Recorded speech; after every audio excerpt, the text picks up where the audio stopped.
entire process. But the question is, Congressman, given the fact na ang Vice President Oo. naghayag na tatakbo siya sa pagka-presidente sa darating na eleksyon, nakikita ba ninyo or napag-uusapan po ba ninyo na yung posibilidad na mas bumaba yung bilang ng susuporta dyan sa impeachment Yan. complaint na yan? Baka maging malabnaw sa iba, ayaw na nila? Of course, that is a possibility, Robert, no?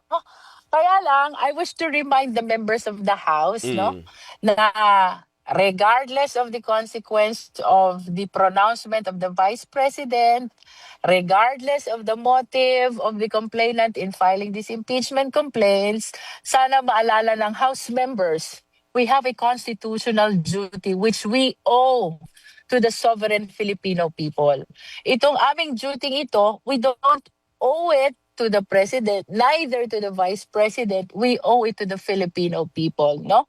Of course, hindi ko inaalis yung possibility na maapektuhan itong ating mga kasama sa House of Representatives, but I am hoping that they will be very conscious na itong aming duty ito is neither to the president nor to the vice president. This is a duty which we owe to the Apo. Filipino people. Opo. Pero sa inyo pong pakikipag-usap sa inyo mga kasamahan dyan, mayroon na po bang nagpaparamdam sa kanila?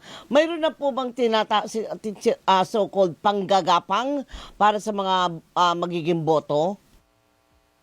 Wala pa akong nararamdaman, Doris, no? Siguro Opo. dahil hindi pa naman na-refer sa Justice Committee, Opo. no? Right now, wala pa kaming jurisdiction over the 4 impeachment complaints na sapagkat nasa office pa siya ni Speaker.